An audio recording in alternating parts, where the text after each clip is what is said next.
Assalamualaikum warahmatullahi wabarakatuh. Eh, ya, yang saya muliakan Bapak Warek Satu Unsiah yang telah berkenan membuka dan memberikan kesempatan kepada kami dari FKPT Aceh untuk menyajikan narasi umum tentang radikalisme, terorisme, dan bagaimana peran dari kaum milenial. Dan yang amat saya muliakan Dr. Teguh Mutakin Mansur sebagai Kepala UPT MKU Unsiah yang telah mengambil inisiatif untuk memberikan kesempatan juga kepada kami memberikan kuliah umum kepada adik-adik mahasiswa.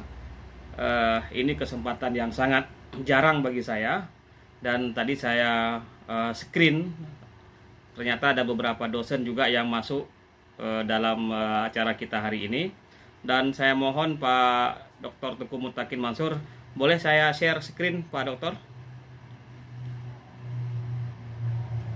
Ya, oke. Ya, ini ada mungkin apa yang saya sampaikan ini mungkin bukan hal yang baru, bukan hal yang di situ ada banyak teori, tapi apa yang akan saya sampaikan adalah tentang pengalaman saya juga sebagai peneliti tentang gerakan Islam di Asia Tenggara. Ada beberapa karya saya tentang terorisme dan radikalisme, ada yang diterbitkan di dalam maupun di luar negeri. Nah, dalam kesempatan ini insya Allah saya ada beberapa slide nanti, dan kita akan lihat sampai jam berapa saya bisa menuntaskan presentasi ini. Nah, saya diminta untuk bicara 3 hal pada hari ini, yaitu tentang radikalisme, terorisme, dan eksistensi. Eksistensi adalah keberadaan kelompok milenial. Jadi ini pas sekali jika peserta kuliah umum kita adalah kebanyakan, itu dugaan saya 2002 lahir itu.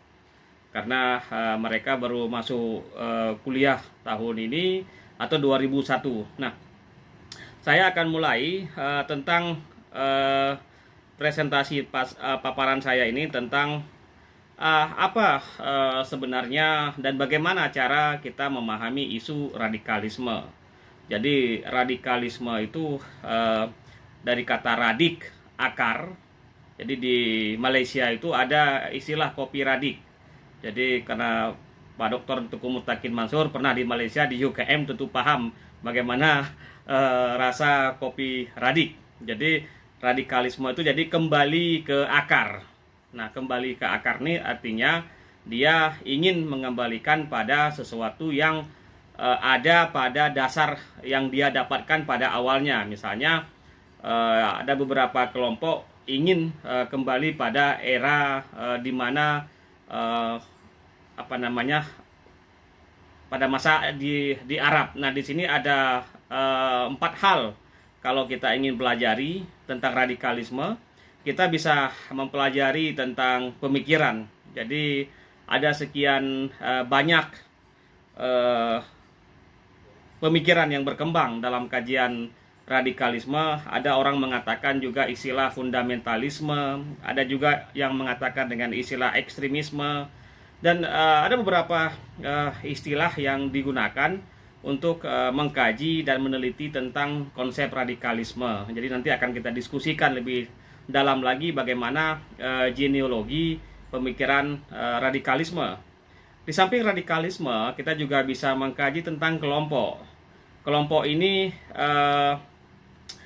apa saja dan siapa saja yang memikirkan untuk kembali kepada era awal dari, kalau kita bicara Islam, maka kembali kepada era awal Islam. Dan sesungguhnya radikalisme itu bukan monopoli dari agama Islam. Jadi kalau kita bicara tentang radikalisme, fundamentalisme, ekstremisme, dan istilah-istilah lainnya, itu juga dapat kita temukan pada agama-agama lain. Nanti bisa kita diskusikan bagaimana di Burma, di India, kemudian di Irlandia Utara. Ada banyak negara di mana muncul kelompok-kelompok radikal yang itu sebenarnya bukan hanya dilekatkan atau disandingkan pada orang-orang Muslim. Kemudian ketika kita bicara tentang radikalisme, kita juga bicara tentang konsep di sana. Jadi setiap episode peristiwa pada level global, maka di sana ada setiap era itu ada konsep yang muncul. Misalnya ketika kita bicara konsep radikalisme, mungkin kita akan juga bicara tentang konsep globalisme. Kemudian kita juga akan bicara tentang New Religious Movement, bagaimana bentuk gerakan keagamaan di era kontemporer. Jadi ada sekian konsep yang boleh jadi bisa didekati dengan ilmu sosiologi, politik, dan antropologi untuk menggali konsep-konsep apa saja yang muncul dalam kajian radikalisme, dan ini sangat luas sekali. Demikian pula ketika kita bicara tentang radikalisme, kita juga tidak bisa mengabaikan ada yang namanya skenario. Skenario itu artinya adalah ada lorong waktu, lorong sejarah di mana beberapa peristiwa di muka bumi ini, di pentas global ini, ada yang terjadi bukan karena dia harus terjadi, tetapi memang ada upaya untuk membuat peristiwa itu terjadi. Saya berikan contoh kepada adik-adik, misalnya tahun 79 itu muncul istilah fundamentalisme, kemudian muncul tokoh Ayatollah Khomeini, kemudian waktu itu semua mata global itu ke arah Iran. Mungkin adik-adik belum lahir, tapi saya rasa Dr. Teguh Mutakin Mansur sudah lahir 79 ya. Kemudian tahun 91 misalnya, itu sudah muncul lagi istilah revivalisme. Revivalisme itu kebangkitan, dan di sana ada istilah yang memberikan andaian kebangkitan Islam misalnya. Kemudian waktu itu tokohnya adalah Saddam Hussein. Kemudian semua mata global waktu itu membicarakan bagaimana perang Teluk 91. Kemudian 2001 misalnya, itu ketika istilah terorisme banyak mencuat. Kemudian muncul tokoh baru, yaitu Osama bin Laden. Setelah itu 2011 ke atas muncul lagi gelombang baru gerakan teroris. Kalau kita lihat dalam gerakan Islam misalnya, munculnya ISIS. Jadi ini yang kita sebut dengan tidak bisa menjauhkan antara skenario global dengan kemunculan radikalisme. Jadi ini saya buat sebagai peta awal untuk mengkaji dan meneliti bagaimana kita bisa memahami fenomena radikalisme. Tidak hanya di luar negeri, tidak hanya di Indonesia, juga ada di Aceh. Misalnya kalau kita ingin lokalkan istilah ini, ya bagaimana pemikiran yang berkembang dalam masyarakat, kemudian kelompok mana saja yang beradu dan berantuk-antuk dalam masyarakat yang selalu menggunakan kekerasan, kemudian konsep apa yang sering mereka mereka perebutkan, dan yang terakhir bagaimana skenario yang dijalankan. Misalnya di Indonesia itu persoalan agama selalu dekat dengan pilpres. Nah itu kalau kita bicara dalam perspektif nasional skenario atau skenario nasional. Kemudian saya akan berikan beberapa definisi awal. Yang ini saya ambil dari satu karya. Nah, ada konsep liberalisme. Liberalisme itu memberikan nilai yang tinggi, bahkan nilai value itu menguasai segala-galanya, dan itu kepada seseorang. Jadi individu itu menjadi begitu bebas untuk melakukan apa saja, apa yang mereka inginkan, karena mereka memegang nilai yang mereka anut secara diri sendiri. Kemudian mereka seolah-olah bebas melakukan apa saja. Sementara radikalisme itu memberikan, kalau di liberalisme mengenal dan memberikan nilai tertinggi kepada kebebasan individu, maka radikalisme kesamaan merupakan pusatnya. Jadi ada kesamaan, ada keinginan dari seorang individu untuk melakukan sebuah aksi dan ingin merealisasikan dalam kehidupannya, tetapi dia juga ingin melakukan secara free, dan dia ingin kembali kepada sebuah konsep atau ideologi yang mereka anut. Dan ada lagi istilah lain, konservatisme. konservatisme ini biasanya orang-orang yang suka dengan masa lalu. Jadi mereka ingin kembali ke masa lalu, ingin terbang ke masa lalu, dan dia selalu bicara masa lalu dan ingin kembali, tidak mau melihat ke depan. Artinya kelompok konservatisme ini biasanya lebih banyak back forward, melihat ke belakang, sedangkan kalau yang konservatisme ini kalau radikalisme lebih banyak melihat harapan ada di depan. Kemudian saya akan coba cepat ini. Nah, bagaimana sekarang memahami gejala baru terkait dengan isu milenial ini, kemudian radikalisme, apa yang sebenarnya terjadi ketika kita bicara tentang gerakan radikalisme. Dan ini gejala baru.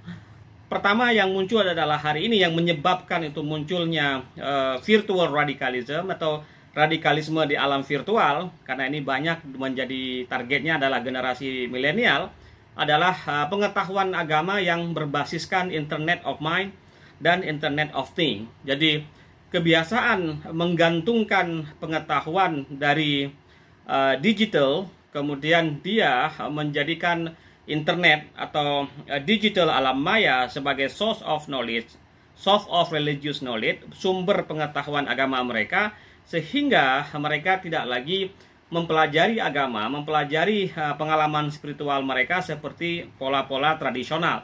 Jadi hari ini orang menggantungkan pengetahuan itu apa yang ada di dalam dunia maya. Dan yang kedua adalah produksi pengetahuan. Nah, produksi pengetahuan hari ini, kalau dulu produksi pengetahuannya itu lebih bicara pada secara kultural. Jadi misalnya kalau di Aceh, saya rasa adik-adik ada yang bisa bahasa Aceh, itu ada pola kita dari kecil tidur di rumah tengku, kemudian dari tengku kita belajar, kemudian pagi hari pulang, jadi dalam istilah orang Aceh jakbeut, kemudian siang mengaji, setelah mengaji itu sore pagi berangkat sekolah, siang pulang, kemudian malam mengaji lagi. Dan itu yang dilakukan anak-anak pada masa lalu secara kebudayaan.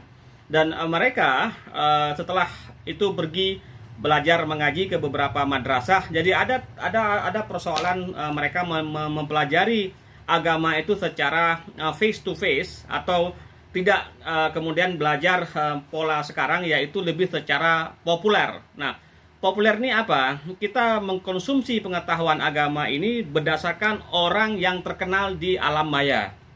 Jadi kita mendapatkan pengetahuan keagamaan itu secara populer, orang yang banyak followers, banyak subscribernya, kemudian dia bisa menjadi influencer. Lalu kita akan mengkonsumsi pengetahuan keagamaan mereka, di mana pengetahuan keagamaan mereka mungkin agak berbeda ketika kita mengkonsumsi secara tradisional. Tradisional. Jadi ini yang saya minum dulu. Nah, ini yang terjadi hari ini. Ketika pengetahuan keagamaan itu didapatkan secara kebudayaan, secara tradisional, berpindah kepada pengetahuan secara populer, kemudian itu yang menggiring orang belajar agama tidak lagi melalui guru dan secara tatap muka, maka akan terbangun dalam bahasa Indonesia disebut zona aman. Zona aman atau safe zone dalam pemahaman keagamaan ini adalah di mana ketika seseorang itu nyaman dengan salah seorang tokoh atau ustadz atau ulama di alam maya, di satu channel tertentu, kemudian dia merasa aman dan nyaman, lalu itu dia konsumsi terus informasi, pengetahuan yang diberikan oleh ustadz tersebut, sehingga membentuk dan merubah cara dia memandang tentang keagamaan atau bagaimana praktek keagamaan dia sehari-hari. Dan ini banyak kita lihat hari ini, terutama di dalam grup WhatsApp.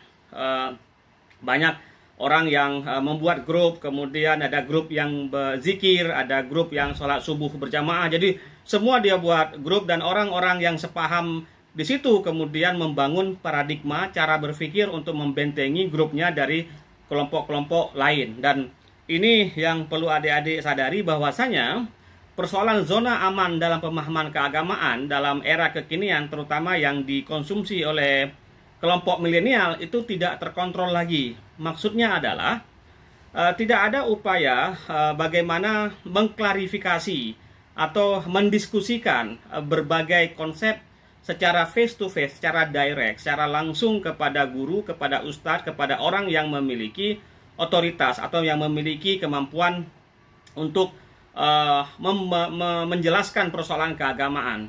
Dan yang selanjutnya adalah, ini istilah baru dalam kajian futurologi, dalam kajian masa depan, itu munculnya techno-religion. Techno-religion adalah ketika agama itu kita mengkonsumsi informasi keagamaan itu dari teknologi. Jadi apapun asupan gizi keagamaan kita, asupan pengetahuan tentang religious knowledge itu diberikan oleh teknologi. Yang tadi saya ceritakan bukan lagi secara kultural, tapi secara tekno, dan itu yang menggiring orang hari ini. Dia bisa cepat dipetakan paham keagamaannya karena mereka memiliki kebiasaan yang sama dan berulang-ulang ketika dia mencari informasi di alam maya. Jadi sistem, mungkin sekarang ada isu artificial intelligence atau apapun lah istilah yang digunakan, itu sistem yang ada dalam teknologi itu membentuk dan merekayasa pengetahuan keagamaan kepada si target tersebut. Jadi karena dia suka dengan Ustadz A atau Ustadz Z atau Ustadz Y, maka informasi yang berkaitan dengan Ustadz Y, Ustadz Z tersebut akan masuk terus ke dalam pengetahuan si target ini atau si sang audien ini. Kemudian dia akan terus kecanduan, ini yang disebut dengan addictive religious knowledge, kecanduan dengan pengetahuan agama karena dia sudah merasa nyaman pada seseorang. Tanpa dia sadari, itu yang akan tadi yang diceritakan oleh Pak Wakil Rektor, dia susah melihat perbedaan, tidak mampu lagi melihat ada berbagai interpretasi dalam kajian keagamaan. Jadi dia lebih banyak melihat sesuatu itu apa yang ini ada suara Pak Dr. Mutakin nih.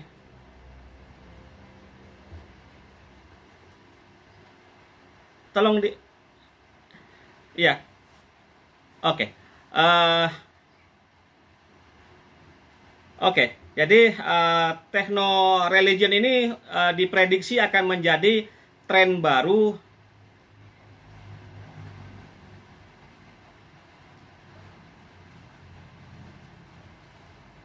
Ya.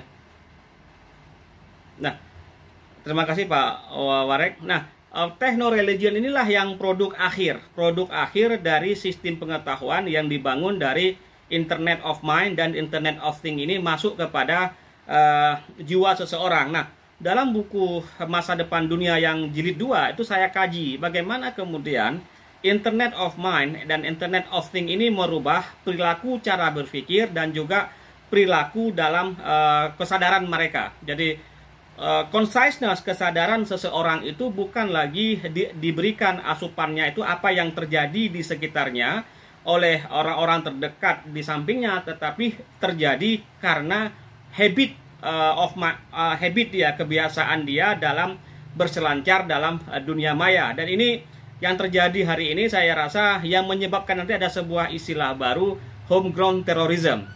Dan apa yang kemudian dampak ujungnya adalah munculnya dataisme. Munculnya dataism. Dataism apa?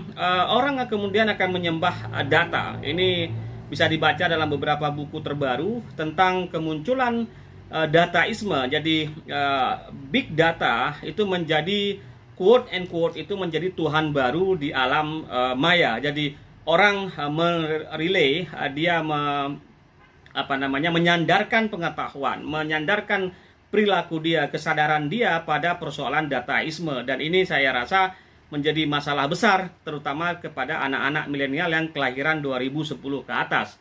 Karena mereka dari umur 2 tahun itu habit mereka sudah dekat sekali dengan pola-pola Internet of Mind dan Internet of Things. Saya lanjutkan Pak Dokter. Nah, yang selanjutnya adalah yang menyebabkan ini munculnya radikalisme di era milenial ini adalah agama sebagai pengetahuan pelengkap, bukan pengetahuan puncak. Ini masalah besar Pak Moderator.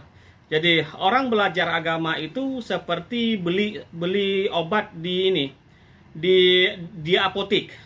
Jadi agama itu adalah complementary knowledge, jadi pengetahuan yang bukan dia kaji, dia teliti secara komprehensif, tapi hanya menjadi bahan pengetahuan sampingan, dan dari sampingan itulah kemudian yang membentuk cara dia membangun pemikirannya dan perilakunya sehari-hari. Bukan pengetahuan puncak. Apa maksud pengetahuan puncak? Pengalaman saya, Pak Dr. Mutakin, saya belajar Islam itu dari MIN. Setelah MIN saya belajar dari pesantren, kemudian ke MAPK, kemudian ke IAIN, dan hampir 20 tahun lebih saya belajar agama. Artinya apa? Saya menjadikan religious knowledge, pengetahuan keagamaan itu sebagai ultimate knowledge. Jadi pengetahuan saya memang itu adalah bidang keilmuan saya. Tetapi hari ini akan muncul kelompok baru dalam masyarakat. Dia berprofesi A dan sama sekali dia tidak belajar religion, pengetahuan keagamaan dari zero. Kemudian dia belajar dari apa yang menjadi misalnya ikut pengajian A, pengajian B, hanya sampingan. Tetapi profesi dia sebenarnya bukan mengkaji agama, sehingga saya di unmute. Oke, sehingga ini yang menyebabkan banyak muncul konflik atau tindakan-tindakan radikalisme di dalam masyarakat kita sehari-hari. Kemudian saya loncat, tidak bicara lagi directive profiling knowledge. Yang selanjutnya adalah munculnya ketagihan. Nah, ini tadi yang saya sebutkan dengan adiktif. Ketagihan dengan pengetahuan agama secara virtual. Jadi orang ketagihan. Dan harus diakui bahwasanya dalam era medsos atau digital, informasi yang diberikan, yang di-share itu lebih banyak informasi yang bersifat untuk membangun emosional. Jadi saya sering mengistilahkan information for emotional. Jadi informasi itu untuk membuat orang marah, untuk membuat orang sebel. Informasi pengetahuan yang di-share untuk membuat orang bergerak untuk menghakimi orang lain. Nah, ini orang merasa ketagihan, jadi adiktif. Jadi ini saya tidak mau mengatakan ini candu baru, Pak Dr. Mutakin, tetapi ini yang terjadi pada bukan hanya generasi milenial, tapi juga pada generasi-generasi tua yang mereka pada awalnya belajar misalnya pengetahuan-pengetahuan yang bersifat sains, kemudian mereka sudah asik di sana, kemudian mencoba belajar U-turn ke pengetahuan agama, dan mereka mengkonsumsi secara virtual sambil mengetik, kemudian dengar ceramah di YouTube, dan di YouTube itu pun dia tidak pernah mengklarifikasi apa yang diucapkan oleh seorang ustadz, tidak punya kemampuan mengakses first source, sumber-sumber pertama dalam pengetahuan keagamaan, sehingga karena ketagihan ini tadi akan muncul tadi yang saya sebutkan, apa yang dikenal dengan safe zone, membangun zona aman, zona nyaman, dan orang yang punya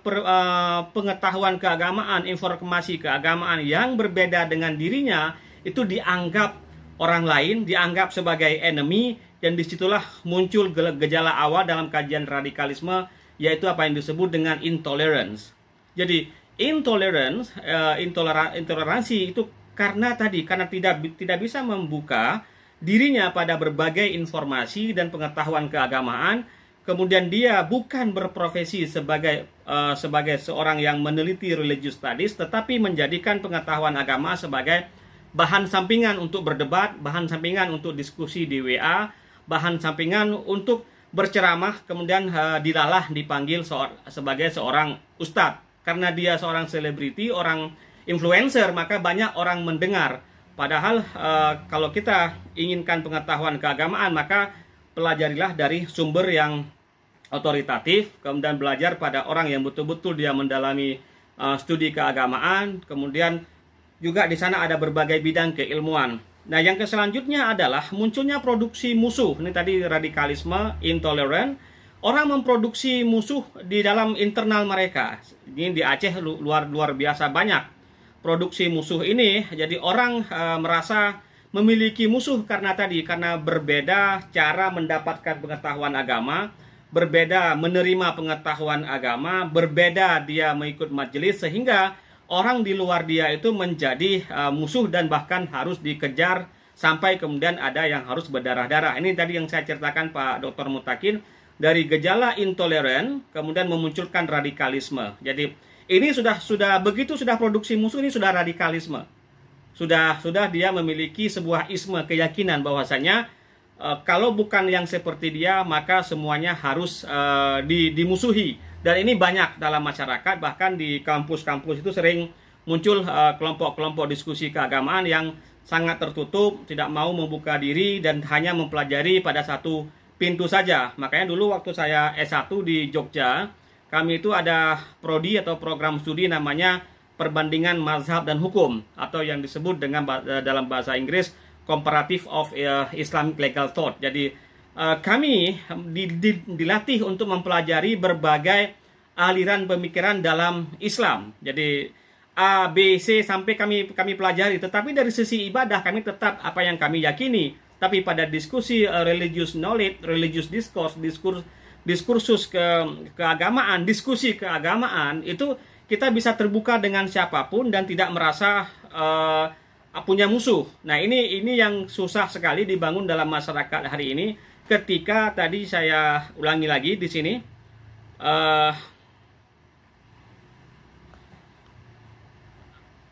bentar. Nah, ini ketika tadi ada zona aman. Nah, zona aman inilah yang menciptakan banyaknya muncul gerakan intoleran, banyaknya muncul gerakan radikal. Bahkan ketika dia sudah memiliki musuh yang disebut dengan self determination, dia sudah memiliki musuh dan musuh itu dianggap sebagai kafir. Dalam studi gerakan keagamaan disebut dengan takfir, maka orang lain harus dibunuh, harus dibantai. Karena apa? Karena berbeda pemahaman dengan apa yang dia pikirkan. Nah, ini harus dipelajari juga oleh adik-adik mahasiswa nanti supaya hati-hati dalam mengkonsumsi pengetahuan keagamaan yang datang kepada Anda itu tanpa ada filter. Nah, ciri perilakunya apa? Nah, ini perilakunya ini luar biasa ini. Cara berperilaku, saya di sini membuat tsunami informasi. Jadi the tidal wave of information, gulungan informasi yang masuk ke dalam diri kita pada saat yang sama. Kita juga apa yang disebut oleh satu penulis itu chaos monkey. Chaos monkey kalau saya boleh andalkan seperti ini. Kepala kita, otak kita hari ini dalam benak kita itu sama seperti monyet loncat di atas pohon. Siga sahur yang uleh itu. Bahasa Indonesia apa ya? Siga sahur. Jadi kita sering misalnya sedang membalas WA. Misalnya saya membalas WA Pak Dr. Tuku Mutakin, saya harus balas WA mahasiswa. Kemudian saya harus jawab. Jadi otak kita hari ini seperti monyet igrup tiga saho. Jadi dia terbang ke ini pada saat yang sama. Dalam 1 menit itu otak kita nggak pernah fokus. Jadi kita ingin melakukan banyak hal.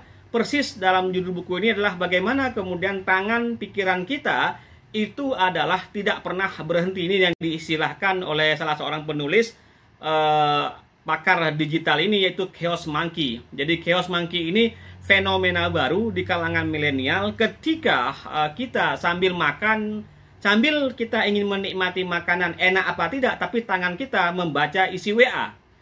Kalau WA-nya enak, responnya. Kalau WA-nya nggak enak, maka kita nggak tahu apakah kita pada saat yang sama menikmati makanan yang enak atau marah kepada orang yang kirim WA yang bikin kita hilang mood. Nah, ini belum lagi ada 4 hal. 4 hal itu misalnya ketika kita makan, minum, ngobrol dengan orang di depan, kemudian menjawab WA. Jadi otak kita itu hari ini tidak bisa enjoy, tidak bisa menikmati suasana karena apapun itu kita harus respon. Dan ini mungkin menjadi masalah besar karena ini sebuah pemahaman baru dalam memahami chaos monkey. Kemudian apalagi cara berperilakunya, ada informasi. Apakah informasi itu information untuk kita ramah atau marah? Nah, ini buat adik-adik juga yang ini baru semester 1 atau 3. Informasi yang Anda terima itu membuat Anda marah atau ramah atau bahagia. Kalau membuat Anda marah, maka itu ada persoalan di sana dengan teknologi mampu merubah Anda. Kemudian apakah informasi di situ ada isinya apa isu? Nah, ini juga perlu dilihat. Apakah berisi itu artinya apa? Bermanfaat tidak buat saya, atau jangan-jangan ini hanya sebuah isu.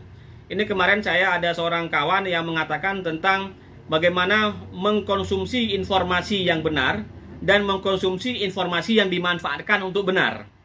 Nah, ini nanti bisa adik-adik rasakan ketika nanti sibuk di alam maya, kemudian melihat isu gosip di dalam masyarakat. Kemudian ada informasi yang nyata datang yang tanya itu maksudnya apa? Informasi yang patut dipertanyakan, tapi karena ditulis sedemikian indah dan kita merasa nyaman dengan itu, tidak pernah kita pertanyakan. Tetapi ada juga informasi yang nyata. Dan yang terakhir adalah, ini sekali lagi, ini saya merahkan, apakah informasi itu untuk vitamin intelektual kita atau vitamin spiritual? Nah, ini klasifikasi ini bisa menjadi modal bagi adik-adik mahasiswa untuk melihat pada diri sendiri, apakah saya selama ini termanfaatkan oleh Internet of Things ini, saya dimanfaatkan, atau saya memanfaatkan Internet of Things ini. Jadi ada dua hal yang perlu dipelajari oleh adik-adik. Apakah kita dimanfaatkan oleh alam maya atau digital, atau sebaliknya kita memanfaatkan digital ini untuk kita. Nah, saya lanjutkan. Ini ada beberapa renungan. Ini fase pertama dari kuliah kita. Remaja dan pemuda, terutama adik-adik, itu menjadi target baru dalam kehidupan beragama. Tadi sudah saya sampaikan bagaimana pola intoleran, radikalisme, sampai dia menjadi terorisme. Teror artinya membuat ketakutan di dalam masyarakat, dan targetnya adalah pemuda. Kalau adik-adik search nanti di Google, di search engine itu, hampir beberapa pelaku bom bunuh diri di Indonesia itu merupakan remaja. Dan remaja itu biasanya mereka orang yang baik-baik saja. Saya tidak bisa men-share di sini karena terkait dengan copyright. Jadi mereka biasanya anak-anak yang biasa, santun, dan dia rajin dalam mengkonsumsi pengetahuan agama, tetapi dia menjadi target sebagai pelaku bom bunuh diri, atau juga sering disebut dengan pengantin. Nah, ini poin pertama yang harus direnungkan nanti dari kuliah kita ini. Poin yang kedua adalah remaja dan pemuda tidak mengalami pengalaman teror dan musuh bersama, namun sangat mungkin disasar. Dan dasarnya apa? Adik-adik yang lahir 2002 ke atas, dugaan saya tidak pernah mengalami konflik di Aceh misalnya. Dugaan saya tidak pernah misalnya mengalami pengalaman teror karena Anda hidup pasca konflik, tidak pernah mendengar bom, tidak pernah melihat konflik, orang ditembak, orang dirazia, ditempeleng, macam-macam. Tetapi sangat besar kemungkinan dengan tadi yang saya jelaskan di awal itu, bahwasanya bisa dijadikan sebagai kelompok yang akan disasar di masa yang akan datang. Nah, ini poin yang kedua yang harus dilihat oleh adik-adik nanti. Dan yang ketiga adalah, ini perlu memahami, ini rekayasa sosial. Jadi bagaimana, apakah Anda sudah terseret ke dalam sebuah rekayasa sosial dan rekayasa kesadaran dengan tadi pola Internet of Things dan Big Data dan berbagai istilah di dalamnya, atau Anda tidak punya, atau Anda punya sebuah daya tawar bahwasanya saya masih otonom, saya belum dipengaruhi, tetapi melihat kebiasaan kita, habit of mind, habit of knowledge, dan habit of behavior, mungkin dugaan saya ini menjadi masalah besar hari ini ketika kita bicara tentang isu radikalisme dan terorisme. Saya lanjut, saya akan berikan sebuah contoh. Nah, ini salah seorang, bukan di Indonesia, tapi dia di luar negeri, kalau tidak salah saya di Mindanao ini pelakunya. Ada hal yang penting dicatat buat adik-adik, terutama sebagai generasi milenial. Nah, apakah adik-adik itu nanti ingin melihat negara kita yang tadi diceritakan oleh Pak Wakil Rektor 1 tadi, sebuah negara yang barbar? Ini saya buat di sini, barbar artinya negara yang penuh dengan huru-hara. Apakah itu yang Anda inginkan? Maka kajian radikalisme, terorisme, dan ekstremisme dan violent, kekerasan itu cenderung menggiring sebuah negara itu pada barbaric state. Jadi kondisi negara yang kacau beliau itu banyak kita temukan di beberapa negara di Timur Tengah. Atau adik-adik ingin menjadi negara seperti ada sekarang? Atau adik-adik ingin mendesain sebuah negara yang nanti tidak ada radikal, tidak ada teroris, tidak ada ekstremisme, tidak ada violent, kekerasan di sana? Maka akan kita bicarakan tentang mimpi adik-adik sebagai generasi milenial untuk membuat sebuah negara yang penuh dengan berbagai hal yang positif atau yang disebut dengan transformatif. Jadi transformatif inilah temuan, discovery, invention yang bisa membuat masa depan kita semakin cerah. Kemudian saya coba sekarang petakan yang real di depan mata, tadi agak sedikit konseptual. Nah, saya akan cerita sedikit tentang bagaimana apa yang terjadi dalam kajian terorisme. Ini contohnya. Nah, sekarang di Asia Tenggara itu sudah ada yang namanya istilah, kalau tadi saya bicara konsep, sekarang saya bicara pada dataran yang real, pada dataran yang factual. Nah, di sini ada sebuah konsep, yaitu DIN. DIN ini adalah Daulah Islam Nusantara. Ini merupakan sebuah konsep yang ingin membuat negara atau khilafah di kawasan Nusantara. Jadi ini terdiri dari beberapa negara. Ada Filipina, Malaysia, kemudian Malaysia, Indonesia, ada di sekitar di Sulawesi, kemudian ada juga Filipina, Indonesia di sekitar Mindanao. Jadi ini contohnya, Dik. Jadi ini ancaman terorisme, ancaman radikalisme itu ada di depan mata kita. Jadi ini adalah petanya. Dan bagaimana posisi kita hari ini? Posisi kita Indonesia hari ini, kalau kita lihat di sini, ini ada beberapa negara yang dia sangat tinggi bahayanya, negara-negara yang tidak aman. Jadi ini negara yang aman, nyaman, tidak ada persoalan yang cukup signifikan. Kemudian ini ada negara yang banyak masalah, tapi bikin masalah juga. Nah, ini beberapa negara dan kita ada di sini nih, Indonesia. Jadi kita persoalannya luar biasa banyak dan pemerintahnya juga sangat luar biasa bermasalah. Dan ini hasil dari riset negara orang. Dan di situ ada persoalan keagamaan, persoalan radikalisme, persoalan terorisme, persoalan ekstremisme, persoalan violent, kekerasan atas nama keagamaan. Dan ini kita berada di posisi yang cukup tinggi dibandingkan dengan negara-negara lain. Ini ada Jerman, ada UK, Italia. Saya geser lagi. Nah, apakah radikalisme itu barang baru? Ternyata bukan. Ini beberapa foto yang saya share. Nah, sudah ada dari sejak 1992. Dan ini beberapa negara yang memiliki dampak dari gejala radikalisme. Ini saya ambil dari salah satu web di Amerika. Dan kalau kita lihat ini ada yang merah, kemudian ada yang kuning, ini daerah kita. Dari tahun 92 sampai sekarang persoalan radikal itu, terutama persoalan Islam radikal Islamik itu cukup banyak ditemukan di beberapa negara. Kemudian saya coba loncat. Nah, ini juga masalah ISIS, masalah kemarin di Timur Tengah. Kemudian ini juga ada masalah ISIS, tidak saya jelaskan secara detail. Kemudian ada lagi istilahnya yang di majalah Time ini. Kalau ini orang dari Amerika disebut dengan Man of War. Kemudian kalau ini dari yang sudah meninggal disebut dengan Man of Terror. Jadi di dunia ini hanya ada dua orang, yaitu Man of War dan Man of Terror. Jadi kekerasan itu bisa dilakukan oleh siapa saja. Ini saya berikan beberapa contoh saja. Kemudian ini beberapa aktivitas. Saya tidak lama-lama di sini. Jadi saya tidak ingin dan kita berharap Aceh tidak ada lagi persoalan seperti ini yang mengangkat senjata. Ini ada anak-anak yang dilibatkan, kemudian mereka masa depan mereka tidak cerah lagi. Terkadang ada yang meninggal. Dan ini saya garis bawahi, bukan di negara kita, tapi ini juga bagian dari gerakan teroris atau radikalis di negara tetangga. Kemudian ini contohnya lagi. Nah, ini saya ingin jelaskan.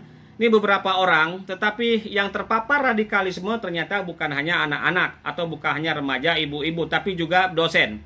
Nah, ini ada dosen di luar, tidak di tempat kita, yang sudah terpapar ikut menjadi sebagai teroris. Mereka jadi teroris, radikal, dan apapun istilah atas nama kekerasan terhadap agama bisa menyasar siapa saja, tidak melihat kelompok tertentu. Dia siapa saja boleh terpapar, apakah itu mahasiswa, apakah itu polisi, apakah itu tentara, atau juga dosen. Ini dosen beliau ini, dan ini wajah beliau setelah ini di Filipina, Abu Sayyaf di sana. Kemudian ini beberapa aktivitas mereka di beberapa tempat ini yang terdata dalam kajian gerakan radikalisme dan terorisme.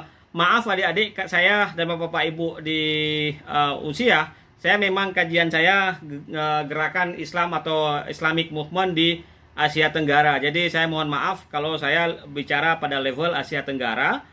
Dan ini juga kita lihat ini contoh tadi bapak dosen yang sudah tadi awalnya dia berdasi, dia awalnya berada di depan kelas bersama mahasiswa, kemudian dia ikut menjadi salah satu dari pelaku teroris di tanah seberang. Dan ini saya rasa menjadi masalah ketika tadi yang saya ceritakan bagaimana kita mampu mengkonsumsi informasi yang benar terutama tentang masalah keagamaan supaya tidak tergerus, tidak terseret dalam persoalan-persoalan seperti ini. Karena kalau sudah terpapar seperti ini mungkin yang rugi bukan hanya kita, tapi yang rugi juga keluarga kita. Bagaimana anak kita di rumah kemudian tidak bisa lagi mencari rezeki, kemudian adik-adik yang tidak punya lagi masa depan.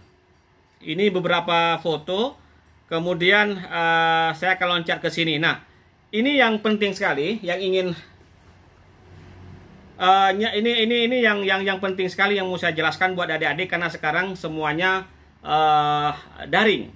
Muncul istilah baru yaitu homegrown terrorism. Homegrown terrorism adalah orang yang terrekrut dengan dirinya sendiri. Jadi dia menjadi teroris bukan diajak atau dibaiat oleh kelompok tertentu, tetapi karena dia mendapatkan informasi berbagai hal dari internet, dari informasi keagamaan, informasi tentang cara membuat bom, sehingga dia terdoktrin oleh informasi yang dia dapatkan, maka dia bisa menjadikan rumah dia sebagai basis untuk melakukan aktivitas teroris. Dan di Indonesia telah terjadi berbagai aksi terorisme yang melibatkan keluarga di dalamnya. Jadi ini yang saya rasa penting dibuat adik-adik yang di rumah sekarang supaya tidak dan berhati-hati dalam mengkonsumsi informasi. Kalau ada hal-hal yang ingin diklarifikasi, boleh menghubungi kami. Ada nomor tadi yang di-share oleh Pak Dr. Mutakin. Bahwasanya semakin gratis informasi yang Anda dapatkan, itu semakin mudah Anda dijadikan sebagai target operasi. Jadi informasi yang